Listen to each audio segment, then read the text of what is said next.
When you can see yourself, like a lot of yourself in another person, you start to remember all the better things about life. And that's kind of what he was for me. He was inspiration. Justice Cheatham was born June 16, 2011.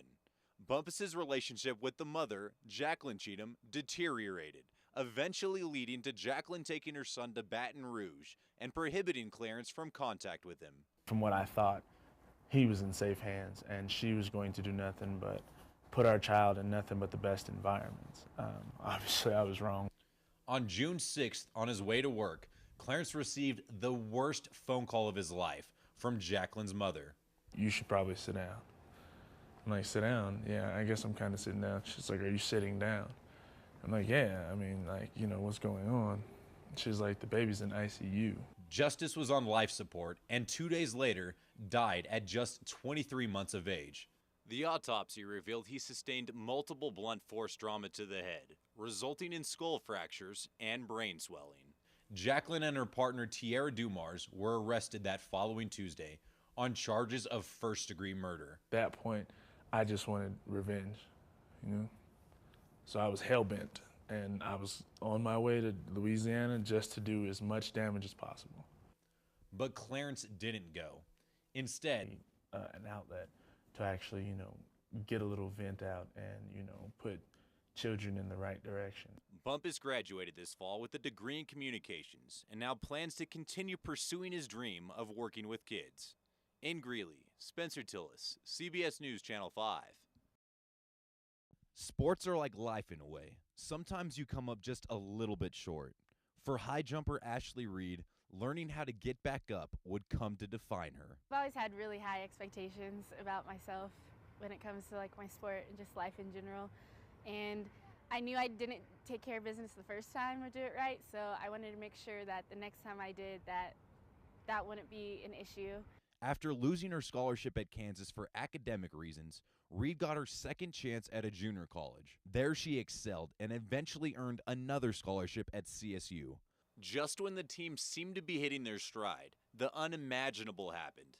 2 days before the conference meet, Ashley was hit by a car while walking home, 48 hours before the biggest jump of her life, and she wasn't even sure she'd be able to compete. I've been through so much, and I was like so close in wanting to fulfill like my expectations for the season and what I wanted to do, and you can't really do that if you're not able to compete. Fighting through the pain, she earned a trip to nationals, where she received some words of advice from her close friend, Olympian Janae Deloche. The difference between people who are great and people who are just good are the people who really believe in themselves. And after conference, I just kept believing in myself. At regionals, I kept believing in myself. And after qualifying for nationals, I really believe in myself.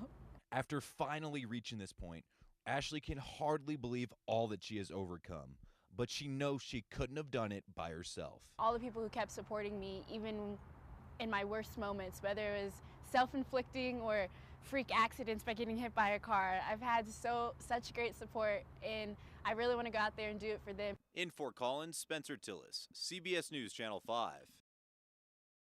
You never know what greatness you have inside of you until you've been through adversity and you're willing to learn from the mistakes, and ultimately you're willing to get back up and try again. And long before Rulon Gardner became the first American to ever earn gold in Greco-Roman wrestling, he developed a championship determination, growing up on a farm in Star Valley, Wyoming. it was tough. It was a lot of work as a young child, but those experiences made me the person that believed in myself. After Gardner defied the odds by taking home the gold in the 2000 Olympics, he returned home only to nearly lose his life when a snowmobile accident trapped him outside overnight in freezing temperatures. To come through and survive and to be alive, every day's a gift. Gardner would earn his way back to the Olympics just a few months later, taking bronze. But when he returned home this time, it was to deliver a message to students like those at LCCC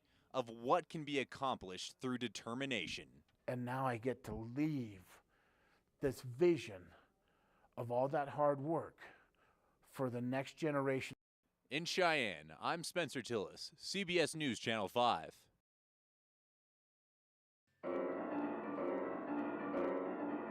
James Wilson was born with a gift.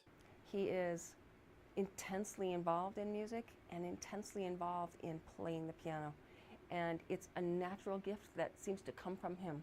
James began studying under Dr. Teresa Bogart at the age of 8. I think we've got a problem here because your 3-year-old is better than your 5-year-old, and he's also better than your 7-year-old. And I don't want to create animosity in the house. What should I do? And Noriko and I looked at each other and just said, accelerate him. While still 3, he competed in a 12 and under competition, advancing to the finals. In that moment, James found his inspiration. Just the love of music, all in all, and the love of piano just keeps me running. James' parents knew they now had a special responsibility. You know, one is to find the best teachers in the world. The second thing is to foster his love of music. And the third thing is to not push him too hard and to let him be a boy. James is now preparing for his biggest challenge yet. He will be the only American competing in a worldwide competition later this month in France, an experience he was seemingly born for. I'm really excited. I'm just preparing so that I'll be able to win. It's always good whenever your family's cheering for you. Reporting from Laramie, I'm Spencer Tillis, CBS News Channel 5.